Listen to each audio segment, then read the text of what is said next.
ఓం శ్రీ గణేశాయ నమః. శ్రీమాత్రే నమః. శివాయ గురవే నమః. శ్రీకృష్ణ పరబ్రహ్మణే నమః. శ్రీరామాయ నమః. శ్రీ గురుభ్యో నమః.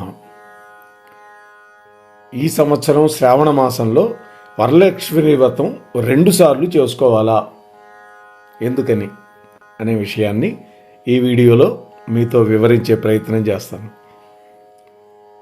ఓం శ్రీ వరలక్ష్మీదేవి అయి నమః. ప్రియ భగవద్బంధువులారా, మోహనవాణి ఛానల్ ద్వారా ఈ వీడియోని వీక్షిస్తూ ఉన్నటువంటి భక్తామ తల్లులకు, తండ్రులకు మునుముందుగా నా యొక్క నమస్కారాలు. శ్రావణ మాసం అంటేనే పూజలు వ్రతాలకి పెట్టింది పేరు కదండి. వరలక్ష్మి వ్రతం శ్రావణ మాసంలోనే, మంగళగౌరీ వ్రతం శ్రావణ మాసంలోనే చేసుకుంటారు ఆడవాళ్ళంతా. ఈ దక్షిణాయనం ప్రారంభమైన తర్వాత వివాహాది శుభకార్యాలకి ముహూర్తాలు ఉండేటటువంటి మొదటి నెల శ్రావణమేనండి. ఈ శుభమాసం ప్రారంభంతో ప్రతి ఇంట్లో కూడా పెళ్లి బాజాలు మోగుతూ ఉంటాయి. వివాహాలే కాదండి, మన తెలుగు లోగిళ్లలో పూజలు, వ్రతాలు, నోములు, పేరంటాల సందడి అన్నీ కూడా మొదలవుతాయి. అయితే ఈ శ్రావణ మాసం ఈ ఏడాది ఆగస్టు 13వ తేదీ మొదలై సెప్టెంబర్ 11 వరకు ఉంటుంది. అంతేకాదండి, శివనామ స్మరణతోటి మారుమోగుతాయి శ్రావణ సోమవారాలు. ఈ శ్రావణ సోమవార వ్రతం గురించి, ఆ వ్రతాని కథ గురించి కూడా నేను మన ఛానల్లో చెప్పాను. శ్రావణంలో సోమవారాలకు కూడా ప్రత్యేకమైన ప్రాధాన్యత ఉన్నదండి. సోమవారాల్లో శివలింగానికి అభిషేకం, పంచామృతాలతోటి అభిషేకం, బిల్వార్చన, రుద్రపారాయణం, శివనామస్మరణ అన్నీ కూడా నిర్వహించుకుంటాం.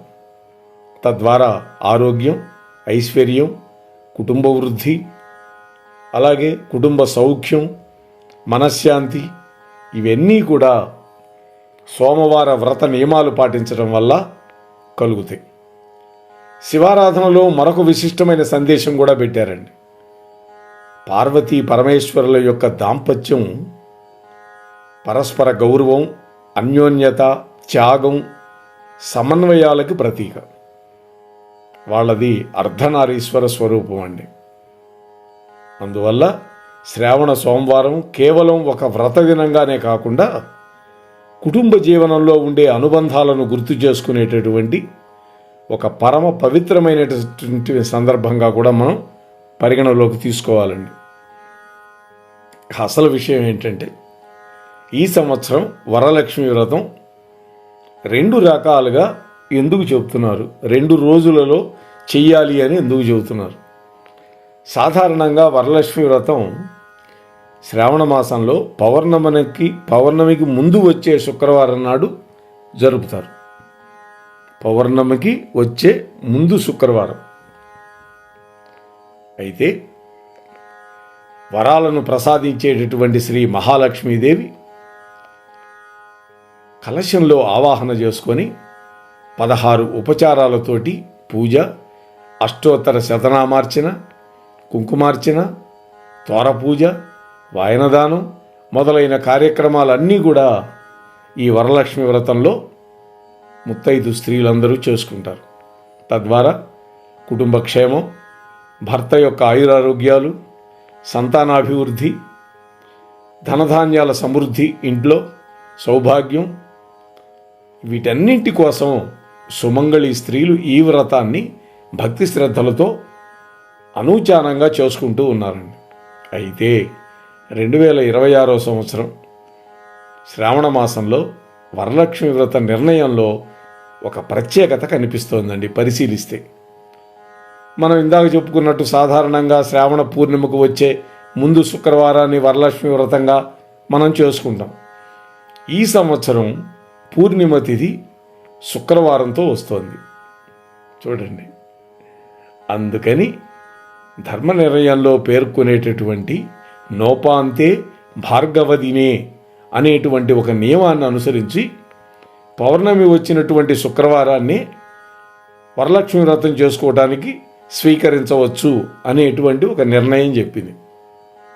అందువల్ల ఉదయకాలంలో వరలక్ష్మి వ్రతాన్ని చేసుకునేటటువంటి వాళ్ళంతా కూడా ఆగస్టు 28వ తేదీ శుక్రవారం చేసుకోవాలండి. కొన్ని ఇళ్లల్లో సాయంత్రం చేస్తారు.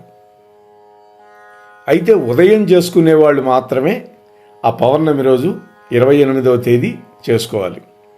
అయితే శృంగేరి శారదాపీఠం సంప్రదాయంలో ఈ వరలక్ష్మి వ్రతానికి సంబంధించినటువంటి ప్రధానమైనటువంటి పూజలు సాయంకాలం వేళల్లో నిర్వహిస్తూ ఉంటారు, సూర్యాస్తమయం తర్వాత.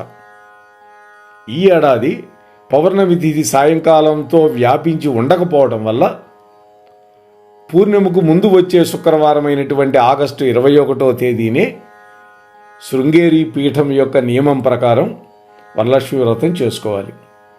అంటే సాయంకాలం పూట వరలక్ష్మి వ్రతం చేసేటటువంటి అలవాటు ఉన్నటువంటి కుటుంబాల వాళ్ళు తప్పకుండా ఆగస్టు 21వ తేదీయే చేయాలి. ఎందుకని? ఆ రోజు సాయంత్రానికి పౌర్ణమి లేదు. ఎప్పుడు 28వ తారీఖు సాయంకాలం పూట పౌర్ణమి లేదు. అందుకని 21వ తారీఖు చేసుకోవాలి. అందువల్ల ఈ ఏడాది 2 రకాల ఆచరణలు కనిపిస్తున్నాయండి ఈ వరలక్ష్మి వ్రతం యొక్క విధానంలో. శృంగేరి సంప్రదాయం ప్రకారం అయితే ఆగస్టు 21. ఆ రోజు సాయంకాలం అయినా చేసుకోవచ్చు, ఇబ్బంది ఏం లేదు. అదే పొద్దున పూట కనుక వరలక్ష్మి వ్రతం మేము చేసుకుంటాము అని ఏ కుటుంబంలో వాళ్ళైనా సరే అనుకుంటే వాళ్ళు ఆగస్టు 28వ తేదీన ఉదయం పూట చేసుకోవాలి. అయితే వీటికి కుటుంబ ఆచారం ఉంటుంది, గురు పరంపర ఉంటుంది. తాము అనుసరించేటటువంటి పంచాంగ నిర్ణయాన్ని కూడా ప్రామాణికంగా తీసుకోవటం మంచిది. మీ ఇంటి పురోహితుడు ఉంటాడు, ఆయన అడగచ్చు. అయితే ఇప్పుడు మనం వివరంగా చెప్పుకున్నాం, సాయంకాలం పూట కనుక చేసుకోవాలి అంటే 28వ తారీఖు పనికిరాదు. ఎందుకని? పౌర్ణమి ఘడియలు లేవు కాబట్టి. సరే, ఇక ఆగస్టు 23వ తేదీకి కూడా ఒక ప్రత్యేకమైన ప్రాధాన్యత ఉన్నది. ఏకాదశి ఆ రోజు. ఈ ఏకాదశికి పుత్రదా ఏకాదశి అని పేరండి. శ్రావణ మాసంలో శుక్లపక్ష ఏకాదశికి పుత్రదా ఏకాదశి అని పద్మపురాణం చెప్పింది. పద్మపురాణంలో 24 ఏకాదశుల గురించి చెప్పారు వ్యాసుల వారు. మీదు మిక్కిలి అధిక మాసంలో వచ్చే 2 ఏకాదశుల యొక్క మహాత్యాన్ని కూడా, మొత్తం 26 ఏకాదశుల మహాత్యాన్ని పద్మపురాణంలో వ్యాసుల వారు చెప్పారు. ఈ సందర్భంగా ఆగస్టు 23వ తేదీన ఈ ఏకాదశి వస్తుంది. ఈ పుత్ర దా ఏకాదశి. దా అంటే ఇచ్చేది అని, అంటే పుత్ర సంతానాన్ని ఇచ్చేటటువంటి ఏకాదశి. సంతాన ప్రాప్తి మొట్టమొదటిది. రెండోది కలిగినటువంటి సంతానం యొక్క శ్రేయస్సు. మూడవది కుటుంబ అభివృద్ధి.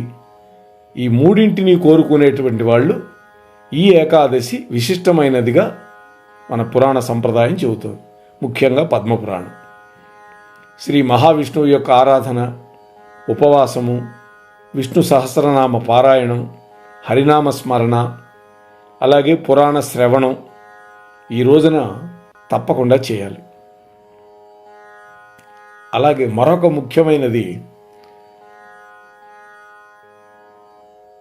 ఉపాకర్మ.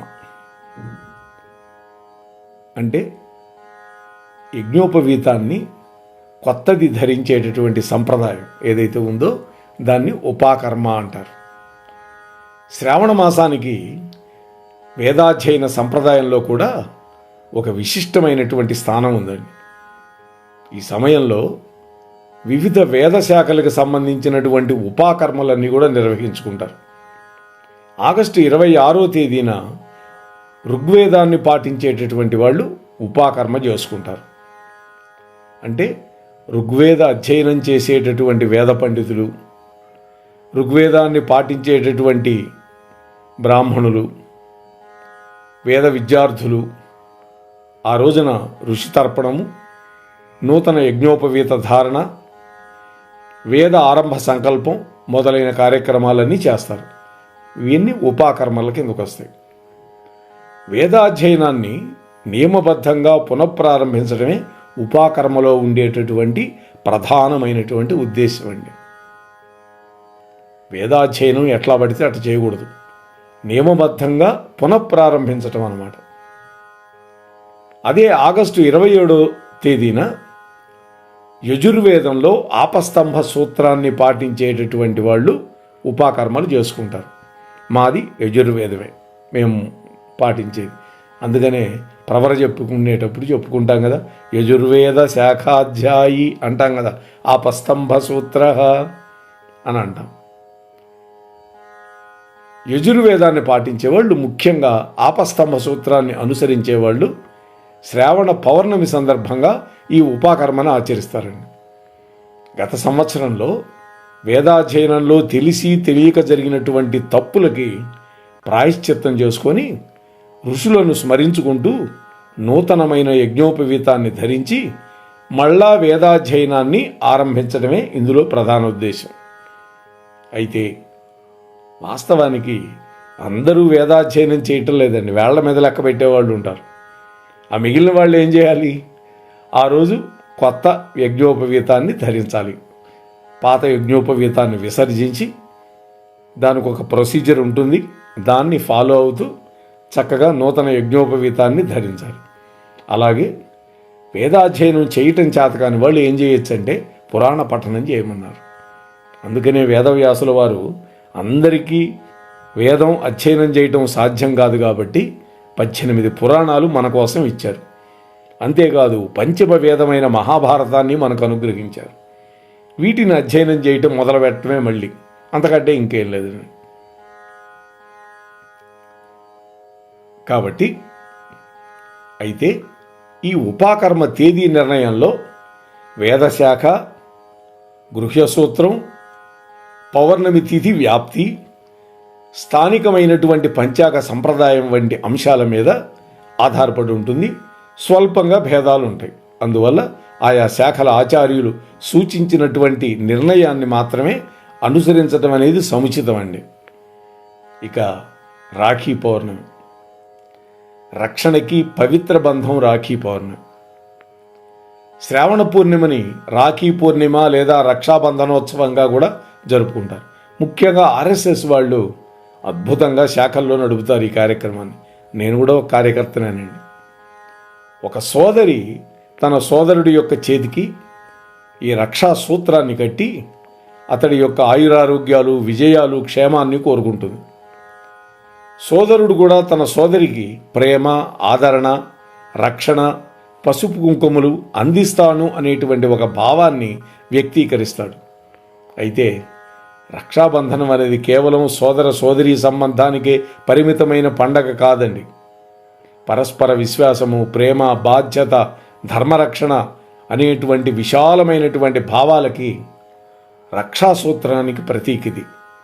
ఈ రక్షాబంధాన్ని కట్టుకునేటప్పుడు సంప్రదాయంగా ఒక మంత్రాన్ని పఠిస్తారు. ఏనబద్ధో బలీరాజా దానవేంద్రో మహాబలః తేనత్వాం ప్రతిబధ్నామి రక్షే మాచల మాచల అంటారు. అంటే ఏ రక్షా సూత్రంతో మహాబలవంతుడైనటువంటి బలిచక్రవర్తి బంధింపబడ్డాడో అదే రక్షా సూత్రంతో నిన్ను కూడా బంధిస్తున్నాను. ఓ రక్ష, నువ్వు స్థిరంగా ఉండి ధరించినటువంటి ఈ వ్యక్తిని రక్షించు అనే భావం. అదే ఆర్ఎస్ఎస్ శాఖలో అయితే నేను నీకు రక్ష, నీవు నాకు రక్ష, మనమిద్దరం ఈ దేశానికి, ధర్మానికి రక్ష అని చెప్పుకొని రక్షాబంధం కట్టుకుంటాం. ఈ మంత్రం కూడా చెప్తాం, ఈ పైన చెప్పిన శ్లోకం కూడా. ఈ మంత్రంతో కట్టేటటువంటి రక్షాసూత్రం కేవలం ఒక అలంకారానికి కాకుండా దైవ సంకల్పము, పరస్పర రక్షణ, ధర్మబద్ధమైనటువంటి అనుబంధానికి ప్రతీకగా ఏర్పడుతుందండి. అలాగే మరొక విశేషం ఏంటంటే ఈ శ్రావణ మాసంలో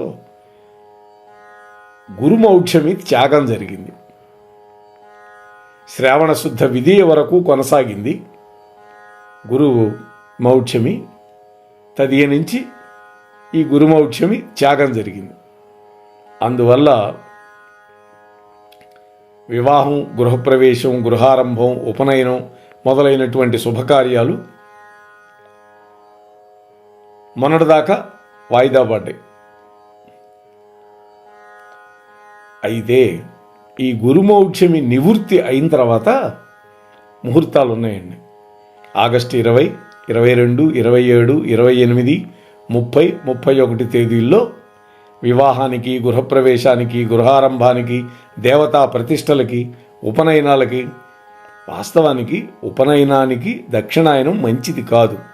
కాకపోతే వివాహాలు కుదురుతాయి. కొంతమందికి వాళ్ళ వివాహానికి ముందు చేసే ఒక దిక్కుమాలిన సంప్రదాయం ఏర్పడిపోయింది కదా, అదొక అర్హతగా భావించి అటువంటి వాళ్ళకి తప్పదు.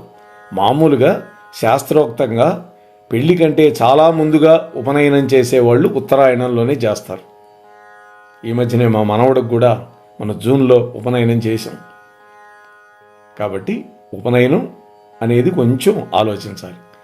నామకరణం, అన్నప్రాసన మొదలైన శుభకార్యాలకి అనుకూలమైనటువంటి ముహూర్తాలుగా చూడొచ్చండి. రేపు ఈ నెల 27వ తేదీ చీరాల్లో ఒక పెళ్లికి వ్యాఖ్యాతగా పిలిచారు. నన్ను వెళుతున్నాను. మామూలుగా వేరే పని మీద వెళుతున్నాం, లేకపోతే ఆ ఒక్క పనికి చీరాల వెళ్ళటం అంటే సాధ్యం కాదండి. ఇవాళ చాలా గంటలు ప్రయాణం చేస్తే కానీ ఈ బెంగళూరు నుంచి చీరాల చేరుకోవడం సాధ్యం కాదు. కాబట్టి గురుమౌఢ్యమి త్యాగం అయిన తర్వాత ఆగస్టు 20వ తేదీ నుంచి శుభముహూర్తాలు ఉన్నాయి 31 దాకా. అయితే క్యాలెండర్లో ఒక తేదీ శుభం అని కనిపించినంత మాత్రాన అది ప్రతి ఒక్కళ్ళకి, ప్రతి శుభకార్యానికి ఒకే విధంగా వర్తించదు. ఇది గుర్తుపెట్టుకోవాలి. ముఖ్యంగా తారాబలం, చంద్రబలం ఈ రెండు చూడాలండి. తారాబలం, చంద్రబలం కుదిరినంత మాత్రాన సరిపోదు ఆ నక్షత్రానికి. ఆ నక్షత్రానికి ముహూర్తాలు ఉండాలి. ఉదాహరణకి ఆశ్లేష, ఆరుద్ర, భరణి, కృత్తిక ఇటువంటి నక్షత్రాల్లో పెళ్లికి సంబంధించినటువంటి ముహూర్తాలు ఉండవండి. కేవలం అభిషేకాలు లేదంటే యజ్ఞకార్యాలు ఇటువంటి వాటికి సంబంధించినటువంటి ముహూర్తాలు మాత్రమే ఆ నక్షత్రాలకు ఉంటాయి. ఆ నక్షత్రం మనకి తారాబలం కుదిరినంత మాత్రాన ముహూర్తం మంచిదే రోజు అని చెప్పి నిర్ణయం చేయకూడదు. అంతేకాదండి, ఇందాక మనం చెప్పిన తేదీల్లో ముహూర్తాలు ఉన్నాయి. అయితే ఆయా నక్షత్ర జాతకాలను బట్టి వాళ్ళకి ఆ ముహూర్తం సెట్ అవుతుందో లేదో చూస్తారు మీ పురోహితుడు. అప్పుడు మాత్రమే ఆ శుభకార్యం చేసుకోవాలి. నన్ను కూడా అడుగుతూ ఉంటారు, ముహూర్తాలు చూడండి అని. ఆ నక్షత్రాలు చూసి వాటికి సరిపోయే తారాబలం కుదిరితేనే మనం చెప్తాం తప్ప ఆ 5 రోజుల్లో మనకు కుదరకపోతే మనం ఏం చేసేదేం లేదు. పెట్టుడు ముహూర్తాలు చూడండి అంటే నాకైతే మనస్కరించదు. ఎందుకంటే అందరం బాగుండాలి, ఇది కదా. కాబట్టి మనం చేయబోయే కార్యము యొక్క స్వరూపం కావచ్చు, మన జన్మ నక్షత్రం కావచ్చు, జన్మ రాశి కావచ్చు, తారాబలం, చంద్రబలం, లగ్నబలం, అలాగే ఆ లగ్నం పంచకరహితంగా ఉండాలి. ఆ సమయంలో దుర్ముహూర్తం కానీ వర్జ్యం కానీ ఉండకూడదు. ఇన్ని విషయాలు పరిశీలించిన తర్వాత మాత్రమే మనం శుభముహూర్తాన్ని నిర్ణయించుకోవాలి. అంతే తప్ప మరొక విధంగా గనక చేశామా, అది ఏదైనా సమస్య వస్తే అప్పుడు మనం తలపట్టుకొని కూర్చున్నందువల్ల ప్రయోజనం ఏమీ ఉండదు అని ఈ విషయాలన్నీ మీతో మనవి చేసుకుంటూ, అత్యంత అద్భుతమైనటువంటి శ్రావణ మాసంలో చక్కగా గౌరీదేవిని, లక్ష్మీదేవిని, శివుణ్ణి, అలాగే శనివారాల్లో వెంకటేశ్వరుణ్ణి చక్కగా ఆరాధన చేసుకొని చక్కటి ఫలితాలు పొందుదుముగాక. స్వస్తి సర్వేషాం. మన కార్యక్రమాన్ని నచ్చితే ఒక లైక్ చేయండి, కామెంట్ చేయండి, 10 మందికి షేర్ చేయండి. అలాగే ఇప్పటివరకు మన ఛానల్కి ఎవరైతే సబ్స్క్రైబ్ చేసుకోలేదో తప్పకుండా సబ్స్క్రైబ్ చేసుకుని ఆ పక్కనుండే బెల్ బటన్ని మ్రోగించండి.